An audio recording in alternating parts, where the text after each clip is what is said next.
Let's go to a friend of the show, Kirk from New Jersey. What's up, Kirk?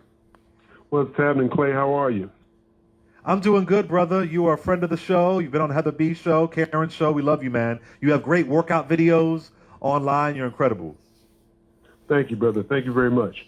And I love what you're doing, too, and everybody there at SiriusXM, Urban View. Everybody's doing a great job. Thank you. Just have a question for you, Clay. Prior to knowing that you had tested positive for the coronavirus, what was your workout regimen and eating regimen? Because I'm thinking, and I tell my clients all the time, you want to be as strong as you can immune-wise before the disaster hits. And I'm thinking that may have played into how well you did when you found out you had it. So can you share that with us? Yeah, Kirk, that's a really good question. And again, this is just for me. I'm blessed enough where I have the time and the ability to do this. I do have a gym in my building, thank God. But my workout regimen was really 5 days a week, constant cardio. I love doing cardio. I would do about 30 minutes of cardio, 20 to 30 minutes of cardio, depending on how much time that I had. That was big for me. I'm a fairly lean guy, so I have to work really hard to build muscle. So I invested in a trainer to really help me build muscle. Muscle goes away from me in a matter of two or 3 weeks. Like I got to really work hard at that. But cardio is one thing I love to do, right? So that's big for me. As far as my eating regimen, again, this is just me, y'all. No beef, no pork, no caffeine, no dairy. I do a lot of turkey, a lot of chicken, a lot of roasted potatoes, roasted vegetables, a lot of broccoli. I do tons and tons of broccoli, lots of baby kale. So I really, like, health is a big thing for me. One of these days, I'll tell you all a long story of how I got really sick in my 20s, and I had to really change my life. So yeah, I've really been on it, and I think this can be a wake-up call to examine your health. Now, again, it's a privilege that I have access to baby kale. It is a privilege that I live in an amazing immigrant neighborhood that has tons of holistic things. My only vice is I do drink on the weekends and I like some pizza, but I don't get crash drunk. Like I get like, 2 drinks and I'm good. But those are the things that I do. And I sometimes have some fried chicken and waffles on the weekend too. But yeah, that's what I do. I really do take care of myself. I want to be as well as possible. And I don't like the flu shot. I'm not a big fan of stuff like that. So I think if I can arm myself with the proper nutrients, I'm going to do that. And I will say some at one point I had a crazy, overly healthy salad raw diet. It did not sit well with me. So it's not for everybody. So I do what's best for me. But one of the main things is no beef, no pork, no caffeine, no dairy, and lots of cardio. And my trainer was saying that I was doing too much cardio because I was losing muscle. I was trying to gain muscle. But listen, it's good for your heart. Kirk, as a health guru, what are your thoughts on that?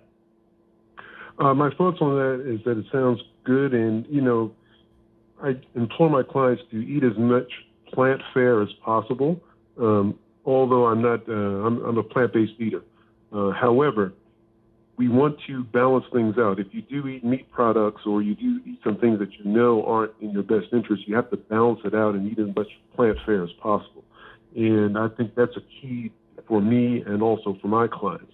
So I like what you're saying regarding no beef, no caffeine, no dairy. Those things really can compromise your immune system, your gut health. Things like leaky gut can pop up, and all types of impurities or things that your body would fight against can enter your body. So that all sounds great to me. And, regarding the cardio, I attempt to get cardio every day. 30 minutes sounds great. Regardless of what it is, some people cannot run. They have to walk. That's fine. You just do whatever you can do. Kirk, brother, you know what I do for cardio, man?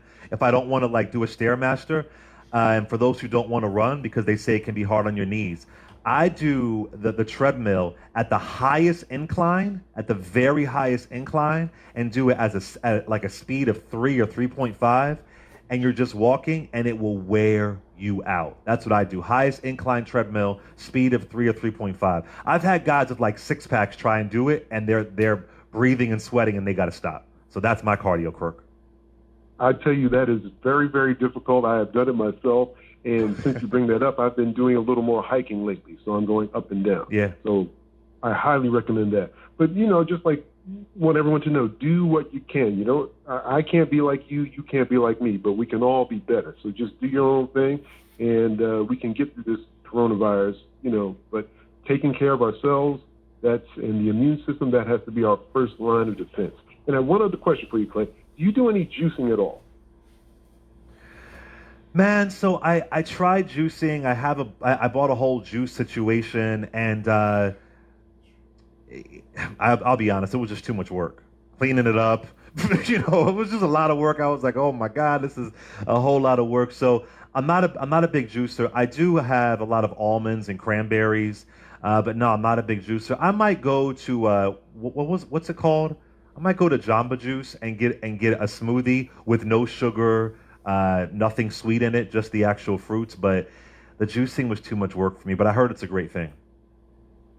All right, well, I love what you're doing, and thanks so much for sharing it, because I found out yesterday I have two friends who have tested positive for this virus. One is a young lady, and she's in her 20s. The other is about my age. She's like 57, 58 years old.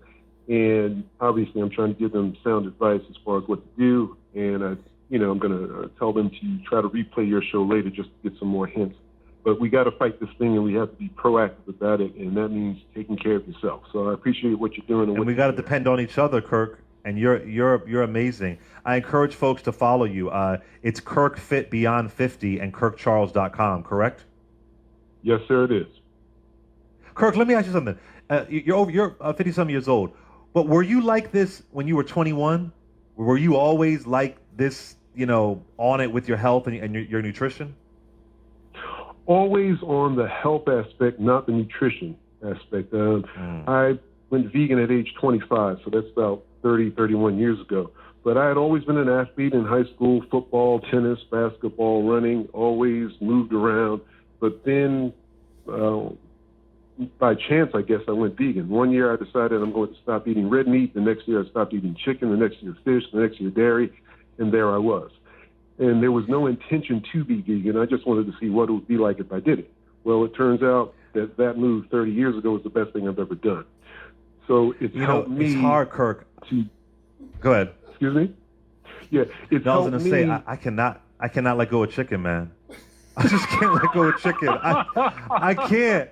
I've tried, brother. I've had withdrawals. I've been twitching. I can't let go of chicken. It's just impossible for me to do, brother. I try.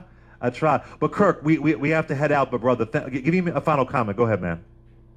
Yeah, what I told clients to do is you don't have to go 100% plant-based. If you go 75%, you will see a great improvement in your health. So you can have your chicken. You can have a few things in there, but just eat more plants. That'll just make up the difference. That's it. Thank you, brother. I appreciate it, man. KirkCharles.com. Make sure y'all check him out. He's part of the Urban View fan. Appreciate it, man.